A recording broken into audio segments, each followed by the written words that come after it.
Sorry guys, I'm late. I talk so much shit that I just get caught up in everything. So, how are we all? We good? We knew why you were running behind. Yeah, it was the exact same on fight week, on fight day last day. You knew exactly. It was like 4 hours until I came to you guys. I can't help it. I really just can't. It's so bad. Oh, well, talk about that. I mean, the amazing debut, right? Not just the fight, but just the whole scene and everything around it. You finally get done. You decompress a little bit, man. What do you take out of that whole experience? It was overwhelming. Like, it was phenomenal to think that I'm sat down in a change room. I went in, they told me I wasn't allowed to have a shower. I was like, fuck it, I'm having a shower, like, stop me. And I was like, had a shower, I put my suit on, and I'm like, I've just knocked someone out at MSG on my UFC debut, and I'm like, that's ridiculous. Like, that is, the fact that is coming into my head, like, that's actually reality, is ridiculous. And obviously I couldn't be happier. It was just phenomenal, and it's just something I'm gonna remember that for the rest of my life. Like, I was saying after, I'm like, I can retire now. I'm like, I've just knocked someone out at MSG. Like, I've put my name in the history books in regards to, like, the most historical fight venue on the planet, and it's like, I could do nothing but smile and laugh and enjoy the moment, and it was special. And I know it's not Madison Square Garden, but look, here you are back, another big pay-per-view event. I'm guessing maybe no coincidence that they've got you on a massive card again. I don't know. I don't think that's a coincidence whatsoever. I think they know. I think they know that I'm game. Do you know what I mean? I show up, I fight, I talk the talk. Like, I got on that mic. I don't know if anyone's ever had a better off. There's only two people that you could argue could talk as good as me, and that's Chael and Connor. I'm not going to have any other name in that list. It's like, and it's just natural. Do you know what I mean? It's something I'm good at. It's something you see me walk around fight week. Like, even when I talk to you guys, it's just the way I am. I just have a good time, and I fucking love what I do. I love this whole environment. Like, I love walking around the hotel and seeing people. I'm so loud. Like, you will always hear me before you see me. You will always feel that good energy. It's just, I want it to be infectious. I want you guys to sit here and be like, oh, this is fucking cool. Like, I'm excited. I'm looking forward to this. And that's the energy I want people to have. And the UFC, I feel, are aware of that too. I feel like anyone who works in the UFC, I want to bring a smile to their face. I want them to be excited for my fights. And that could be someone from, like, greeting me at the hotel door to walking me out to my fight, and everyone in between. I want them all to feel that same energy. I don't want someone going, oh, he's a moany cunt. He's a wrecked ahead. Do you know what I mean? I never want that. It's like, just make people's day. Pass on that positive energy. That's awesome. We'll talk about the matchup that you had this time around. Do you see anything different, unique, difficult about this opponent? Look, every opponent in the UFC is going to bring different challenges, and they're always going to be game. And Darian isn't going to be any different. He's going to be an elite level athlete who's going to come in there and try prove that he's better than me. Good. Try. That's what I want you to do. I want you to try. I don't want you to have any excuses. I want you to do what you can, do the best you can. And when I win, you won't have any excuses. You'll sit there and say, I did my best, and my best wasn't good enough, because he still beat me. And that's always what I want it to be. I want to break people. I want them to feel. I want to feel that change of emotion in them. I want to feel that switch where it's like, oh shit, I know I can't beat this guy. That's what I want. And they will come out. Everyone comes out in that first round with, like, intent to, like, have success. And whether it happens or not, they will try. Do you know what I mean? But they're not going to win ever. They won't win. And he can try, and I hope he tries, and I want him to come out, and I want him to be ready. I want him to have the best camp he's ever had. I want him to be here feeling the best he's ever felt, because I'll still beat him, no matter what. There's another undefeated welterweight on the card that's his fifth UFC fight, and they're talking about him fighting for a title if he beats Gilbert Burns. I just wonder, your own career. You're 24 right now. I mean, do you want that fast track where 3 fights from now we're talking about you fighting for a title, or is it a different journey for you? No, I don't want that. Do I want to fight the best guys in the world? Absolutely. Am I going to fight the best guys in the world? 100%. In time. I'm 24 years of age. I don't know how old's Cam's at, 28? Yeah. 28. He's 4 years older than me. It's like, if in 4 years I fight 3 times a year, or even twice a year, you're talking minimum 8 fights. and that sticks me at 16-0, potentially 17-0. Do you know what I mean? Depending on where you do it from now or this weekend, like that's ridiculous. And it's just a case of getting better and growing. Like, I don't know if any of you've seen, but like after my fight, people were saying, "Oh, he's easily beatable." He was getting pieced up. It's the first thing I said to my fucking coaches after the fight. I ran over and I said, "Guys, we've got a lot to learn." But like, that's what we go home and do. We work on it. It's like, I know I'm not stupid. Like, I know I'm not perfect yet. It's going to come. I'm going to strive for perfection. I'm going to be so fucking good that everyone is going to know about it. And I'm not going to let anything stop me. And it's just a case of growing and evolving at a slow pace. And when I'm ready, when I feel like, right, it's time to go, I'll turn on the jets and I will take over and I will show the world that this is it. Like, this is the level I wanted to get to. And now it's done. The time to beat me is past. Like, every fight that I fight in, there's less of an opportunity for me to lose and just more winning. So every time I go out there and I win, it's just more that people are fucked, because it's just like the opportunity is going. It's just like that window, that margin is just slowly getting smaller. And then once I feel like it's gone, everyone's fucked. Everyone's fucked, because I'm going to fight everyone. Nice. Last thing for me, knowing that, you're not in a rush, right, that you want to grow. I wonder, what is the goal here? Is it to go, have another, hopefully maybe not get touched up as much, but have a nice first-round finish? Or, hey, I mean, would 15 minutes be the worst thing in the world, to get that time in the cage and maybe get some experience in there? I don't necessarily need experience. If I knock someone out in 2 minutes, I'll take that. Do you know what I mean? I don't think I ever need 15 minutes. For me, it's like my experience... I find this funny because obviously fighting is different to training in the gym. It's just completely obvious. We see some unbelievable fighters freeze when they get in the cage. Like, it happens. I'm fucking experienced. Look at the guys I'm training with. Look at the coaches I have. Look at the people I'm surrounded by on a daily basis. To think that I'm not getting tested, that I'm not getting pushed, and that the people have just seen what I am from my one UFC debut, like my one UFC fight. It'd be idiotic to think that. There's so much more than that. But let them think that. That's great. Think that that's all I have. That what you've seen is what I've got, because then you'll be excited. You'll be shocked when I show you what I've got. It's really just a case of, like, I know how good I'm going to be, and I know what I've got, and I'm just going to work on it, and work on it, and work on it, and keep pushing myself, because it's just there's going to be a point where people stop doubting, and people just won't want to fight. And people will make excuses and there'll be dropouts. But it's like, everything's good. Life is good. Ian, over here. Hey, man, how are we? Good, how are you? How many times have you watched the MSG fight? 7, 8 times, probably. I watched the repeat loads of times. I watched my post-fight interview loads. That was awesome. That was perfect. What was the biggest takeaway? Like, each and every time you watch it, what's the biggest thing that stands out?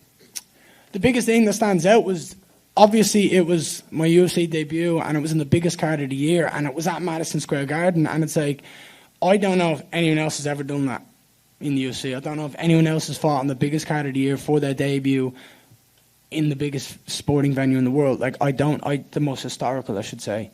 But I don't know if anyone else has ever done that. And I went in there, and the moment I seen my name pop up on the LED screen going around Madison Square Garden, and I see Bruce Buffer, like, screaming my name with energy, I'm like, oh, fuck. This is where I dreamed of being. Like, this exact moment is the bit that I've dreamed of, is stepping into this octagon, the UFC gloves on, I've got the shorts on, I'm living that dream. Like, I've made it a reality. And it was just about, like, feeling overwhelmed and coming back down and focusing, because I was just so happy. I was so excited. I was so overwhelmed with the feeling of just, like gratitude. Like, I've done this. I got here. Like, I've done everything I've done to get here, and I've pushed through everything that's come my way, and I've still succeeded. And I've gotten to this point, and I'm like, I was basically just sitting there going, I'm the man. Like, I got here. Like, I'm the man. I did this. And it was the first 2.5 minutes, I wasn't Ian Garry. Like, it wasn't Ian Garry in that cage. It was just a body floating around going, all right, shit, come on, get back into it.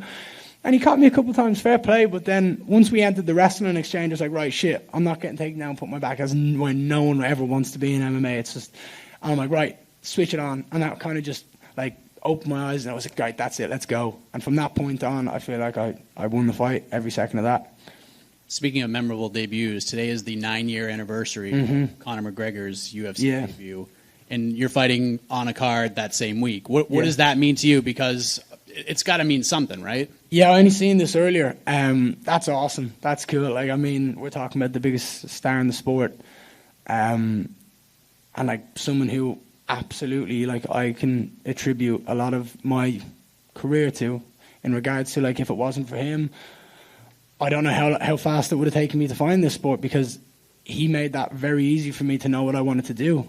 Watching his rise, watching his fights with my friends, with everyone, just enjoying the energy around Ireland and the excitement around his performances was what made me want to be here. Like, walking into school on Monday morning after watching him fight early hours of Sunday morning, it's like everyone just wanted to talk about him. Everyone was just mentioning what he did. The post-fight press conferences where he's sitting there and he's like, 50 G's, baby! And everyone has done it. Anyone who does that since now is just copying Conor. Even though everyone has every right to try to say that, everyone links it back to Conor. And there's so many things that he said that were just golden. And it's like all those little bits, those little clips were just the most exciting thing. We'd walk in and it was like, you talk about him like throwing darts at like Jose Aldo's head in a dartboard in Brazil, and like, this fella doesn't give a rat's. Like, he's just crazy. And that's what, as a kid, like as someone who was 16, 17 and 18, like boisterous with the boys, like sitting in school laughing, like that was what we enjoyed. It was like the funny clips that he'd say and like who the fuck is that guy, all that. It's always going to be memorable. So it's awesome. Like, even the fact that people like say that I'm the next him, or like they compare me to him, is fucking cool. You know what I mean? They're comparing me to someone who literally is the reason I feel like I'm in the sport, because it's like, because I wanted to be like him. Two last things. John mentioned there's 2 undefeated welterweights on this card, yourself and Khamzat Chimaev, and obviously you're at Sanford MMA, and one of the gentlemen there is Gilbert Burns, and I assume your official pick is that you will remain undefeated while the other will not. Why is Gilbert the guy that's going to stop this train from moving? So I have an outlook on this fight, and I'm not picking either guy, because I can see both angles where both guys win. Like, Khamzat can win the fight and Gilbert can win the fight. Like, they're both elite level athletes at the top of the sport, and both guys can find the avenue to victory. But it's about who goes in there and does what they plan on doing and making it happen.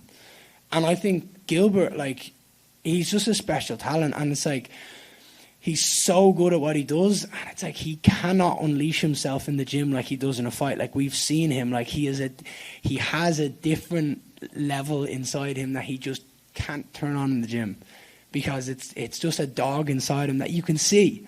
I can see it when I look into his eyes. I can see the dog in him, and he like holds it back, because he can't do that in sparring. He fucking pan guys out every single day if he sparred like he did, like he fights. Can't do it. And it's like, for Khamzat to go in there and beat Gilbert, he's going to have to be perfect. So that's like, Gilbert is going to just have to go in there and fight, because Khamzat's going to have to try to beat him. Gilbert's going to be going in there and just not caring. So, I mean, either way, I'm going to sit back and enjoy that fucking fight. Like, it's awesome. How's the golf game? Do you know what? It's good. I'm not playing it anywhere near as much as I want to. I've got my clubs with me. I'm going to go play golf maybe today. If I keep fucking talking, I'm not going to get to play today. But probably tomorrow, I'll definitely get out and play some golf. I'm gonna see if I can play one of the nice courses here. But it's good. I can definitely get better. I can definitely play more. But I love golf. It's awesome. And yeah, we need to get down. I want to get to scratch soon. So yeah, that's going to take some time, but we'll get there. Ian, right here. What did it mean to you to win Irish Pro Fighter of the Year on behalf of Severe MMA back home? Booking well earned and well deserved. It's about bleeding time. 2 years in a row, they gave me Emerging Prospect of the Year. I'm like, fuck off with this Emerging Prospect of the Year. Like, no one's better than me. You can fucking see it. They haven't got what I've got. And they're like, oh, well, it has to be 5 fights or under for emerging. And it's like, I don't give a rat's if I have 2 fights. You can clearly see I'm the best fighter that year. So, yeah, it was about time. But, yeah, the boys, I had a good laugh with the lads when I said the same thing. And I was like, if anyone ever gets fighter of the year and has less than 5 fights, I'm going to kick up a fucking fuss. So, yeah, if no one else is getting it ever again with before 5 fights, that's it. It's done now. All right, and there's been a plethora of young Irish fighters already this year that have performed well on big stages. Who would you point to as the next guy to come out of Ireland and make it to the UFC? Paul Hughes. Paul Hughes is my guy. He was there for me when my team just got up and abandoned me. He was there to corner me as a friend, and he's awesome. Do you know what I mean? Unfortunately, he didn't get to fight his last fight. He had to pull out due to an injury, but I believe that he's very, very talented, and he's got good heart, and he's willing to push through whatever it is to make it to the UFC, and I really do believe he's next. I don't know when it will be. I don't think he cares when it will be, but it's going to happen. So, yeah, Paul Hughes would be next for me. And last one for me. You said ahead of UFC London that you didn't mind not being on that card because you're not British and you weren't looking forward. And you were looking forward to competing this weekend closer to your new home in Florida. Yeah. After seeing what a success that event was and how great the crowd was, does any part of you miss out on that? Well, no, because after the event, I'm still not British. And after the event happened, I'm still not British. I'm still Irish. If we're talking about UFC Dublin, UFC Ireland, it's a completely different thing. Like, I think they'd be stupid not to put me on it. But it's like, there's so many European fighters that want to fight on that London card so that their fans and family can go over. I'm like, I don't care about that. I want to fight in places that I've not been to, that I'm excited to go. And I fought in London before. Yeah, have I fought in UFC London? Gilbert was giving me shit. He was about this. He's like, for sure I thought you'd be on this card. I'm like, why the fuck would I want to be on that card? Like, look at this card and compare it to UFC London. Was UFC London awesome? Absolutely. Like, it was a great card from top to bottom. It was brilliant. The finishes were epic. And the performances were great. I mean, the talent in British MMA and in European MMA is rising, and you can see it, and we've all earned it. It's harder for us to get to this point. So when we're there, we fucking take advantage of it, and we go forward, and we make sure people know we're here. But I want to be on the big cards. Do you know what I mean? I want to be on these big events where you see the champions walking around. Do you know what I mean? Like, I've fought on two events. I'm going to have fought on 2 events now. And there's been 4 world titles in total. There's been 2 unbelievable people's main events in Chandler and Gaethje, and now Burns and Usman, or Burns and Chimaev. Do you know what I mean? It's like, they're the cards I want to be on. I want to see these guys walk around. I want to feel their energy. I want to feel their presence. I want to see if someone walks into the room, if they got what I've got. If they got it. Because I see a lot of people, and like, they don't have it. I'm like, but then you can feel someone's energy. You can when someone walks into a room, you can feel that kind of just like an aura where it's just like, okay, let's see what this guy's going to do. Like, and it's like, at the moment, Khamzat seems to be the guy who's got it. You know what I mean? Everybody wants to know what he's doing. Everyone thinks he's an animal and thinks he's going to do it. I can tell you now, Gilbert Burns got that fucking energy where he walks into the room, he's like, yeah, what's up? He's got that alpha energy. So yeah, I think all of you have probably seen Gilbert and felt that energy. Like, he's got it, and I've stepped on a mat with him, and I know he's got it. It's like, it's just different. So for me, there's rumours about them going back. Like, I know Dana said he wants to bring them back to the UFC, back to London or to the UK or wherever it may be again. It's like, cool. I'm not going to be on it. I'm not going to be on that London card. I'm going to fight in Vegas. That's where I want to fight next. I'm going to be on the Dublin card. If they fight in Dublin, I'll be there. That's what I want to do. I want to fight in these places. I want to travel the world and see these different venues and feel that energy of different cities. And yeah, I don't know. I just have no want. There's enough British talent to put them on a London card. Bring me to Ireland, put me on UFC Dublin, bring me to Vegas, put me on a pay-per-view, International Fight Week, thank you. Put me on MSG. Actually, I'm not fighting in New York again. The taxes are ridiculous. Yeah, no, maybe not. We'll stay away from that. And it's good to be in Florida for that. You know? Yeah, Florida's good. Vegas is good too. So yeah, let's make smart business decisions, right? We're a businessman now too. I've got to think about that as well. I've got to think of stuff other than just fighting. All right, thanks, Ian. Thank you so much. You want to avoid LA then? Oh, fucking right, I do. Hey, look, I'll go to LA. It's cool, but I'm fighting there. Same thing. I've heard nothing but bad things about the taxes there. I'm like, fuck, shit. We done? Look, she's like, now, go. Right. Thank you guys so much. I appreciate it. I will see you guys on Saturday night after and finish within 8 minutes. Take care.